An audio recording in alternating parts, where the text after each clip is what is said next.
طبعا هذول هم راعي المطعم.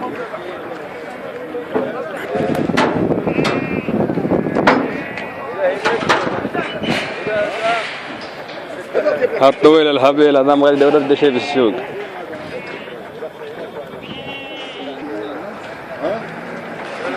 شو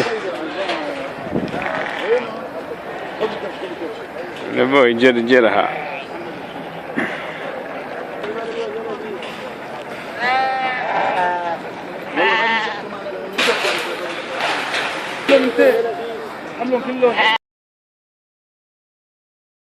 السلام عليكم.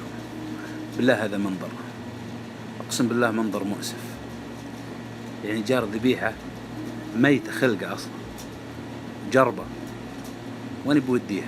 بيعالجها، بيسويها صحون مشاوي ويبيعها ب600 ريال وهو ماخذها 150 ريال، ولا وجاي أكثر من مرة بعد.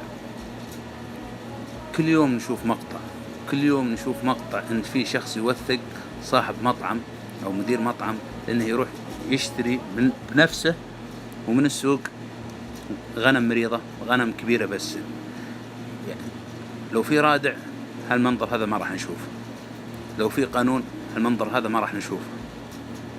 عجبتني فكرة في تركيا، الصياخ الشاورما ممنوع، منع بات أي مطعم يسوي الصيخ بالمحل، يشتري من شركة متخصصة خصصتها الدولة، مغلف، شغل مضبوط مرتب، يشتري الصيخ بالوزن.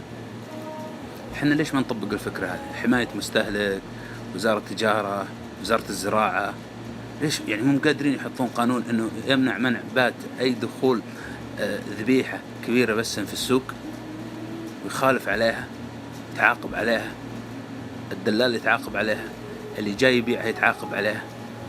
يا أخي حطوا جهة حكومية مختصة تأخذ ذبائح كبيرة بس ذي وتعدمها وتجمد اللحم وتبيعها برا لأي حديقة حيوان بالعالم، مو يقعد يبيعها لنا المقيم هذا، لأنه لا فكر لا فينا ولا فكر بالدولة كلها.